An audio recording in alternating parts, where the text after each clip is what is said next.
አሁን የምነግርህን ነገር በሚገባ አስተውል። በአሁኑ ሰዓት እዚህ ቦታ ሆነህ ይህንን ድምፅ እየሰማህ ቢሆንም አንተ ግን በከባድ ጦርነት ውስጥ ነህ። ብዙዎቻችን የምንሳሳተውም እዚህ ጋር ነው። ሕይወታችንን የምናየው እንደ ዝምተኛ ሜዳ ነው። እውነታው ግን እኛ እንደምናስበው ሳይሆን በሦስት የተለያዩ ግንባሮች የተከፈተብንን ጦርነት በአንድ ጊዜ እየተዋጋን ያለን ቸልተኛ ወታደር መሆናችን ነው። አብዛኛው ክርስቲያን በዚህ ውጊያ ውስጥ በሽንፈት የሚማቀቀው ለምን እንደሆነ ታውቃለህ? የጦርነቱን መልክ ለይቶ ስለማያውቅ ነው። ዝሙትን፣ ጥራጣሬን ወይንም ስንፍናን እንደ ተራ የባህሪ ድክመት ብቻ ነው የሚያያቸው። ነገር ግን ወዳጄ፣ አንተ ያለህበት ጦርነት በሥጋና በደም ላይ ብቻ የተመሰረተ አይደለም። የትኛው ግንባር ላይ እንዳለህ ካላወቅህና ተገቢውን የጦር መሳሪያ ካልታጠቅክ ሦስቱንም ጦርነቶች በአንድ ጊዜ ትሸንፋለህ። ዛሬም በዚህ ቪዲዮም እያንዳንዱ ክርስቲያን ሰው የሚጋፈጣቸውን ሦስቱን ታላላቅ የነፍስ ውጊያዎች እና በቤተ ክርስቲያናችን ትምህርት መሠረት ድል የምናደርግበትን ሰማያዊ ስትራቴጂ በዝርዝር እንመለከታለን። ይህን ቃል እስከ መጨረሻው ስትሰማ ከሽንፈት ቀንበር ወጥተህ ወደ ድል አድራጊነት የምትሸጋገርበትን ምስጢር ትጣጥቃለህ። የመጀመሪያው ግንባር የሐሳብ ጦርነት ወይም የአእምሮ ውጊያ። የመጀመሪያውና ቀዳሚው ውጊያ የሚካሄደው በአእምሮ ውስጥ ነው። ይህ የሐሳቦት ጦርነት ነው። ጸላዔ ሰናያት ወይም ዲያብሎስ ቀስቱን መጀመሪያ የሚያናጥረው ወደ አእምሮህ ነው። እነዚያ በድንገት ብልጭ የሚሉ የዝሙት ምስሎች፣ በአእምሮህ ውስጥ ደጋግመው የሚመላለሱ የክፋት ትዝታዎች፣ አንተ አይሆንልህም፣ አትለወጥም፣ ንስሐ ብትገባም እግዚአብሔር አይቀበልህም የሚሉ የውሸት ድምጾች፣ እነዚህ ሁሉ የጦርነቱ ምልክቶች ናቸው። ይህ ውጊያ የሚካሄደው በየትኛውም ቦታ ላይ ሆነህ ነው። መታጠቢያ ቤት ስትሆን፣ ቢሮህ ጠረጴዛ ላይ ስትቀመጥ፣ ወይንም ከምሽቱ 5 ሰዓት ላይ ስልክህን በብቸኝነት ስትጎረጉር ይህ ውጊያ ሊመጣ ይችላል። ብዙ ሰዎችም ሐሳቡ ስለመጣባቸው ብቻ ኃጢአት የሰሩ ይመስላቸዋል። እውነታው ግን እንዲህ አይደለም። ጌታችን መድኃኒታችን ኢየሱስ ክርስቶስ በገዳመ ቆሮንቶስ በዲያብሎስ ሲፈተን ሰይጣን ያቀረበለት የሐሳብ ጥቆማዎችን ነበር። የእግዚአብሔር ልጅ ከሆንክ እነዚህን ድንጋዮች ዳቦ አድርግ አለው። ጌታችን ይህንን ሐሳብ ስለሰማ ኃጢአተኛ አልሆነም። ኃጢአት የሚሆነው በመጣብን ሐሳብ ስንሰማማና ስንቀበለው ብቻ ነው። የሐሳብ መምጣት ውጊያ ነው። ያንን ሐሳብ አስተናግዶ ማቆየት እና በሱ መደሰት ግን ሽንፈት ነው። ታዲያ ይህንን ግንባር እንዴት እናሸንፋለን? የመጀመሪያው ሐሳብን መማረክ ነው። ቅዱስ ጳውሎስ በሁለተኛ ቆሮንቶስ ምዕራፍ 10 ላይ የክርስቶስም እንዲሆን አእምሮን ሁሉ እንማረካለን ይላል። ይህ ማለት ምን ማለት መሰለህ? አንድ ክፉ ሐሳብ ወደ አእምሮህ ሲመጣ ዝም ብለህ አትመልከተው፣ እንዲያውም አውጥተህ ተቆጣው። ይህ ሐሳብ ከእግዚአብሔር አይደለም፣ አልቀበለውም ብለህ በአእምሮህ ሰይፍ ቁረጠው። አትደራደር፣ አታወያየው፣ ያዘውና ወደ ውጭ አውጥተው ጣለው ማለት ነው። ሁለተኛው ሐሳቡን በእውነት መተካት ነው። ባዶ ቤት ውስጥ የገባን ክፉ ሰው ለማስወጣት ቤቱን በሌላ ጠንካራ ሰው መሙላት ያስፈልጋል። አእምሮህንም ከክፉ ሐሳብ ለማጽዳት በመንፈሳዊ ሐሳቦች መሙላት አለብህ። እውነት የሆነውን፣ ንጹሕ የሆነውን፣ የተቀደሰውን አስቡ ይላል ቃሉ። የውሸት ድምፅ አንተ ኃጢአተኛ ነህ ሲልህ አንተ እኔ በክርስቶስ ደም የከበርኩ የጸጋ ልጅ ብለህ መልስ።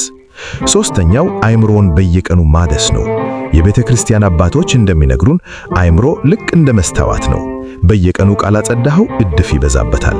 ጸሎትን በዘወትር ማድረስ፣ መጽሐፍ ቅዱስን ማንበብ እና የቅዱሳን ገድል መመልከት አእምሮህን ያጥቡታል።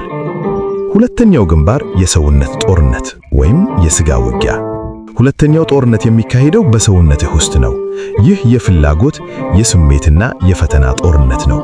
ያ በድንገት የሚመጣው የሥጋ መሻት፣ ብቸኝነት ሲሰማህ የሚቀሰቅስህ የተሳሳተ ስሜት፣ አካልህ የሆነ ነገር እንድታደርግ የሚገፋፋህ ግፊት፣ ይህ የሥጋ ውጊያ ነው። ብዙዎቻችን መመኘት በራሱ ኃጢአት ነው ብለን ተስፋ እንቆርጣለን። ነገር ግን ቅዱስ ጳውሎስ በሮሜ 7 ላይ የምወደውን መልካሙን ነገር አላደርግም፣ የማልወደውን ክፉውን ነገር ግን አደርጋለሁ ሲል የገለጸው ይህንን የሥጋና የመንፈስ ትግል ነው። ሥጋህ በተፈጥሮ ፍላጎት አለው። ፍላጎት በራሱ ክፋት አይደለም። ፍላጎቱን የምንመራበት መንገድ ግን ወደ ቅድስና ወይንም ወደ ጥፋት ይወስደናል። ታዲያ ይህንን ጦርነት እንዴት እናሸንፋለን? የመጀመሪያው ሥጋን በጾም መግራት ነው። የኦርቶዶክስ ተዋህዶ አማኞች ትልቁ መሳሪያ ጾም ነው። ሥጋህን በመብልና በመጠጥ ካቀማጠልከው መንፈስህን ያሸንፈዋል። ሥጋህን ስታስርብ ግን መንፈስህ ይበረታል። በመንፈስ ተመላለሱ፣ የሥጋን ምኞት ከቶ አትፈጽሙ ይላል ቃሉ። የሥጋህን ምኞት ለማዳከም አላስፈላጊ የሆኑ ጸያፍ የዓይን እይታዎች፣ ፊልሞች እና የማኅበራዊ ሚዲያ ገጾችን መዝጋት አለብህ። ለሥጋህም ምግብ አትስጠው፣ ይራብ። ይህ ነገር ለነፍስህ ብቻ ሳይሆን ለሥጋህም ጤንነት መሆኑን ስትረዳ አምላክህን በየለቶ ታመሰግናለህ። ሁለተኛው ሰውነትን መገሰጽ ነው። ቅዱስ ጳውሎስ ሌሎችን ሰብኬ ራሴ ተጣልኩ እንዳልሆን ሥጋዬን እየጎሰምኩ አስገዛዋለሁ ይላል። ይህ ማለት ራስን መቆጣጠር ማለት ነው። ጠዋት ተነስተህ መጸለይ ሲከብድህ ለሥጋህ አትታዘዝለት፣ በግዴታ አቁመው፣ ይጸልይ። አካላዊ እንቅስቃሴ ማድረግ፣ በቂ እንቅልፍ መተኛት እና ሰውነትን በሥርዓት መያዝ ለመንፈሳዊ ጥንካሬ መሠረት ናቸው። ሦስተኛው ፍላጎቱን ወደ እግዚአብሔር ማዞር ነው። በሰውነትህ ውስጥ የመሻት ስሜት ሲመጣብህ ያንን ኃይል ወደ ስግደትና ወደ ጸሎት ቀይረው። ነፍሴ እንደ ተጠማችው ምድር ነች እንዳለ ቅዱስ ዳዊት፣ ያንን ረሃብህን ወደ እግዚአብሔር ፍቅር አዙረው። ሦስተኛው ግንባር የመንፈስ ጦርነት ወይም የእምነት ውጊያ። ይህ የመጨረሻውና እጅግ አደገኛው ጦርነት ነው። ይህ ጦርነት የሚያጠቃው ባህሪህን ሳይሆን ማንነትህን ነው። ዲያብሎስ በዚህ ግንባር የሚዋጋህ በጥርጣሬና በሐፍረት ነው። እግዚአብሔር ካንተ ጋር አይደለም፣ በጣም ረክሰሃል፣ ንስሐህ ተቀባይነት የለውም የሚሉ ክፉ መንፈሳዊ ጥቃቶች እዚህ ግንባር ላይ ይሰነዘራሉ። ዲያብሎስ ስሙ ከሳሽ ወይም አኪዩዘር ነው። አንተ ኃጢአት እንድትሰራ ያባብልሃል፣ ከሰራህ በኋላ ደግሞ መጥቶ ይከስሃል። እንዴት አንተ እንዲህ አይነት ሰው ሆነህ ቤተ ክርስቲያን ትሄዳለህ? አንተ ግብዝ ነህ ይልሃል። ዓላማው አንተን ከእግዚአብሔር ነጥሎ ተስፋ ማስቆረጥ ነው። አንተ ተስፋ ቆረጥክለት ደግሞ ጦርነቱን በቀላሉ አስቆምህ በቁምህ ይገድልሃል። በዚህ ግንባር ድል ለመነሳት ምን እናድርግ? የመጀመሪያው በልጅነትህ ጽና። አንተ የእግዚአብሔር ልጅ ነህ። ደህንነትህ የተመሰረተው በራስህ ብቃት ሳይሆን በክርስቶስ ቸርነት ላይ ነው። ስትወድቅ እኔ አልረባም ብለህ አትደበት። ይልቁንስ አባቴ ሆይ ማረኝ ብለህ ወደ እሱ ሩጥ። የጠፋው ልጅ ወደ አባቱ ሲመለስ አባቱ አላሳፈረውም፣ ይልቁንስ አቅፎ ሳመው እንጂ። ሁለተኛው ፈጣን ንስሐ።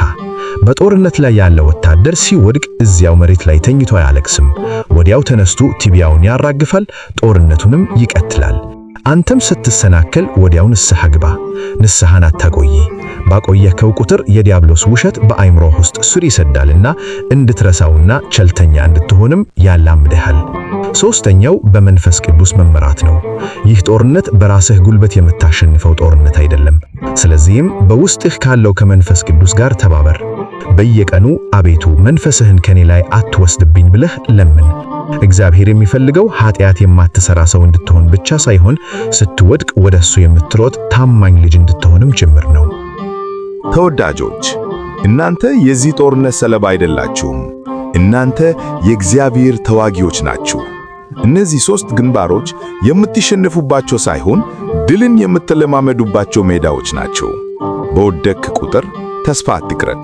እውነተኛ ወታደር ማለት የማይወድቅ ሳይሆን ወድቆ መቅረትን እምቢ ብሎ ደጋግሞ የሚነሳ ነው። አሁን በውስጥ ያለውን ያንን የሽንፈት መንፈስ አራግፈህ ውጣ።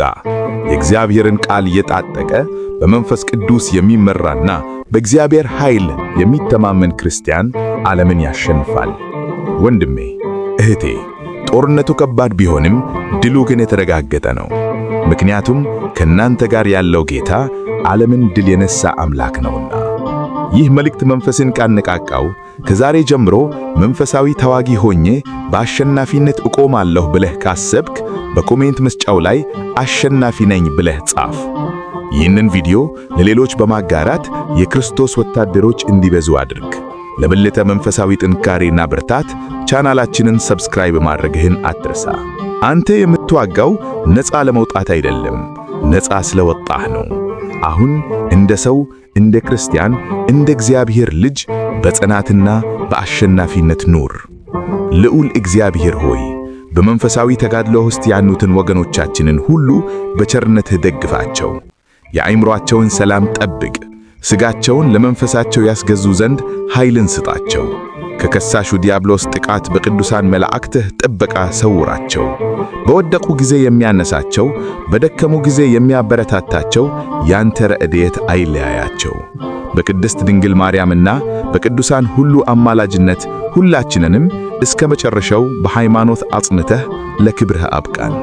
ምስጋና ይሁን አንድ አምላክ ለሚሆን ለአብ ለወልድ ለመንፈስ ቅዱስ ዛሬም ዘወትርም ለዘላለሙም አሜን።